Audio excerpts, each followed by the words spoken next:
नमः शिवाय। नमः शिवाय। नागेन्द्रहराय त्रिलोचनाय भस्मांगरागाय महेश्वराय। क्या आप जानते हैं एक ऐसा शिवलिंग जो धीरे धीरे लुप्त हो रहा है, एक ऐसा मंदिर जहां भगवान शिव अकेले नहीं बल्कि ब्रह्मा और विष्णु के साथ विराजमान है, और एक ऐसा रहस्य जो कलयुग के अंत से जुड़ा माना जाता है। तो आज हम आपको एक ऐसे ही रहस्यमय ज्योतिर्लिंग के दर्शन कराएंगे जिनका नाम है त्र्यंबकेश्वर महादेव। नमः शिवाय। नमः शिवाय। नमः शिवाय।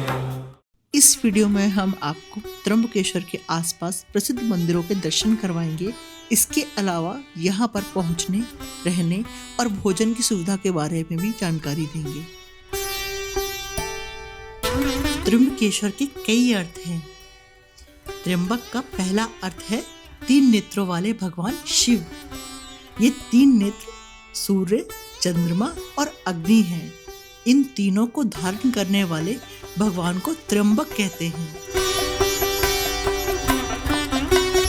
त्र्यंबकेश्वर मंदिर महाराष्ट्र में नासिक से लगभग 30 किलोमीटर दूर ब्रह्मगिरी पर्वत की तलहटी में त्र्यंबक गांव में स्थित है। इसकी ऊंचाई समुद्र तल से लगभग 3000 फीट है। इस मंदिर का नाम त्र्यंबकेश्वर इसलिए भी पड़ा क्योंकि ये 3 पहाड़ों ब्रह्मगिरी, नीलगिरी और कालगिरी से घिरा हुआ है। त्र्यंबकेश्वर ज्योतिर्लिंग एक अत्यंत ही रहस्यमयी और जागृत स्थान है जहां आप दिव्य ऊर्जा को महसूस कर सकते हैं, और ये वही स्थान है जहां महादेव की कृपा से दक्षिण गंगा का उद्गम हुआ था, जिसे अभी गोदावरी के नाम से जाना जाता है। यह मंदिर केवल पूजा स्थान नहीं है, यह वह स्थान है जहां पौराणिक कथाएं, इतिहास और अध्यात्म एक साथ मिलते हैं।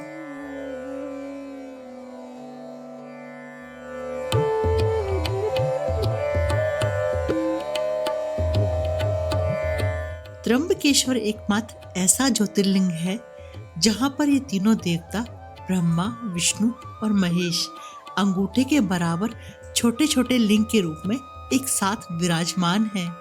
इसलिए इस ज्योतिर्लिंग का महत्व बहुत अधिक है, और ये शिवलिंग जमीन के नीचे धंसा हुआ है। इस शिवलिंग पर जल का प्रवाह निरंतर होता रहता है, जिसे गोदावरी नदी का आशीर्वाद माना जाता है। आइए अब जानते हैं इस भव्य मंदिर का इतिहास और निर्माण कैसे हुआ। स्कंद पुराण और शिव पुराण जैसे प्राचीन ग्रंथों में इस पवित्र स्थान का उल्लेख मिलता है। आज आप जो भव्य मंदिर देखते हैं उसका निर्माण 18वीं शताब्दी में पेशवा बालाजी बाजीराव ने करवाया था। इस मंदिर का निर्माण नागर और हेमंडपंथी शैली में करवाया गया है। यह मंदिर पूरी तरह से काले बेसाल्ट पत्थर से बना हुआ है। त्र्यंबकेश्वर मंदिर को देखते ही आप इसकी भव्य और प्रभावशाली सुंदरता से मंत्रमुग्ध हो जाएंगे। मंदिर में प्रवेश करते ही आप एक विशाल प्रांगण में पहुंच जाएंगे, जो विभिन्न देवी देवताओं को समर्पित कई छोटे मंदिरों से घिरा हुआ है। यहाँ पर पुरोहित विभिन्न प्रकार की पूजा अर्चना कराते हैं।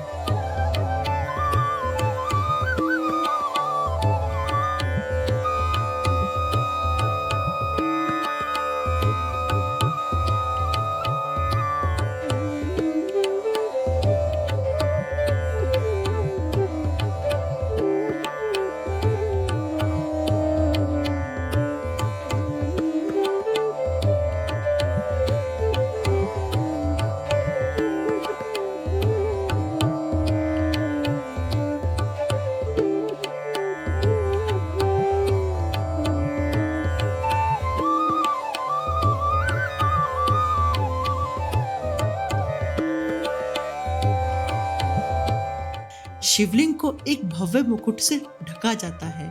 माना जाता है कि यह मुकुट महाभारत काल का है।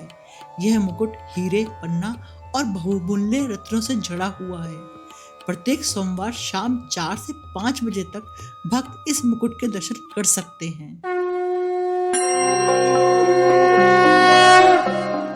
मंदिर परिसर में अनेक छोटे शिवलिंग भी स्थापित हैं।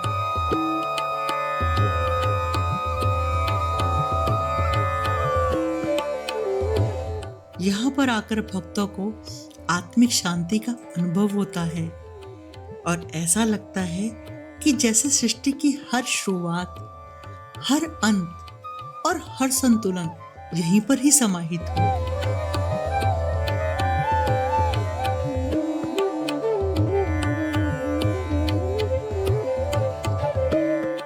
मंदिर के बारे में एक और बात प्रचलित है। यह माना जाता है कि यह समय के साथ शिवलिंग धीरे धीरे धंस रहा है। मान्यता है कि जब शिवलिंग पूरी तरह से विलुप्त हो जाएगा तो कलयुग का अंत माना जाएगा।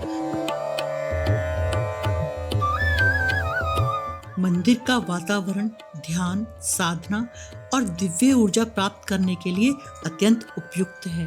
कहते हैं महादेव कभी किसी को खाली हाथ नहीं लौटाते, बस जरूरत होती है एक सच्चे दिल की और एक सच्ची पुकार की।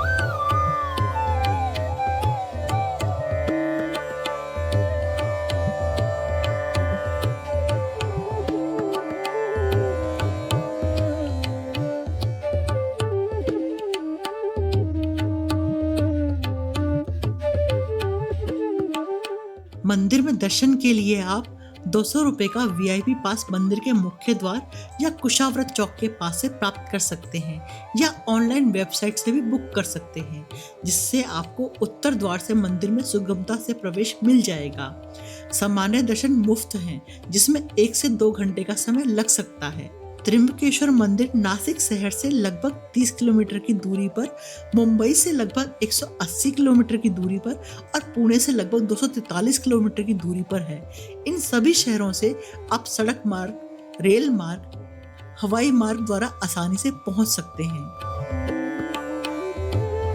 अगर आपने अभी तक त्र्यंबकेश्वर के दर्शन नहीं किए हैं तो एक बार जरूर आइए, क्योंकि यहाँ सिर्फ दर्शन नहीं होते हैं बल्कि आत्मा का मिलन होता है महादेव से। त्र्यंबकेश्वर में आपको हर बजट में रहने की सुविधा मिल जाएगी। यहाँ पर बहुत सारी धर्मशालाएं भी हैं और खाने पीने के लिए आपको नजदीक में ही बहुत सारे रेस्टोरेंट भी मिल जाएंगे। जहाँ शिव है वहाँ शक्ति अवश्य होती है। ऐसी ही शक्ति का केंद्र माँ अन्नपूर्णा सिद्धपीठ है। यह सिद्धपीठ भगवान शिव के प्रसिद्ध त्र्यंबकेश्वर मंदिर के पास और नीलगिरी पर्वत पर होने के कारण लाखों श्रद्धालुओं की आस्था का प्रमुख केंद्र है। मुख्य ज्योतिर्लिंग परिसर की भीड़ भाड़ से दूर यह मंदिर एकांत में ध्यान, प्रार्थना और मानसिक शांति के लिए एक उत्तम स्थान माना जाता है।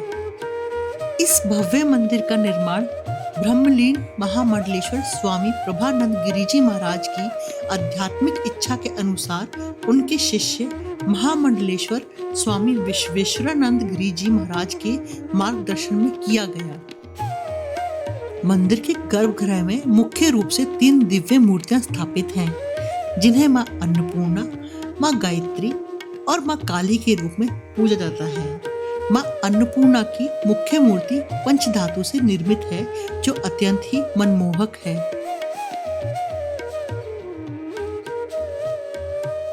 देवी अन्नपूर्णा को माता पार्वती का अन्न एवं समृद्धि प्रदान करने वाला स्वरूप माना जाता है। अन्नपूर्णा का अर्थ है अन्न से पूर्ण करने वाली देवी। मान्यता है कि यहाँ सच्चे मन से दर्शन करने पर घर में अन्न, धन और सुख समृद्धि की कभी कमी नहीं रहती है। त्र्यंबकेश्वर आने वाले श्रद्धालु ज्योतिर्लिंग दर्शन के साथ मां अन्नपूर्णा के दर्शन भी अवश्य करते हैं। कई भक्त इसे अन्न सिद्धि और कुटुंब सुख देने वाली शक्तिपीठ मानते हैं। मां अन्नपूर्णा के दरबार से कोई भी खाली हाथ नहीं लौटता। एक बार मां को सच्चे मन से पुकार कर तो देखो। अन्नपूर्णा मंदिर में दर्शन करने के बाद आप यहाँ पर प्रति केदारनाथ मंदिर के दर्शन भी अवश्य करें, जो कि नासिक के पास त्र्यंबकेश्वर रोड पर गांव बाधौली में प्रति केदार के नाम से प्रसिद्ध है। अंजनेरी पर्वत के बीच 4 एकड़ में फैला ये मंदिर उत्तराखंड के केदारनाथ मंदिर का एक सुंदर और शांत विकल्प है, जो नासिक शहर से लगभग 28 किलोमीटर की दूरी पर है। मान्यता है कि यहाँ पर सच्चे मन से मांगी हुई हर मनोकामना पूर्ण होती है। श्रावण मास और महाशिवरात्रि पर विशेष पूजा करने से विशेष फल प्राप्त होता है। मंदिर का वातावरण मानसिक शांति प्रदान करता है। आप नासिक या त्र्यंबकेश्वर से टैक्सी, ऑटो या निजी वाहन के द्वारा इस सुंदर स्थान तक पहुंच सकते हैं। वीडियो में दी गई जानकारी आपको पसंद आई होगी। अगली वीडियो में हम आपको गृष्णेश्वर ज्योतिर्लिंग के दर्शन कराएंगे और वहां के बारे में जानकारी भी देंगे। आप हमारे चैनल को सब्सक्राइब करें, वीडियो को लाइक करें, शेयर करें और कमेंट करके हमें बताएं कि आपको ये वीडियो कैसी लगी। हर हर महादेव।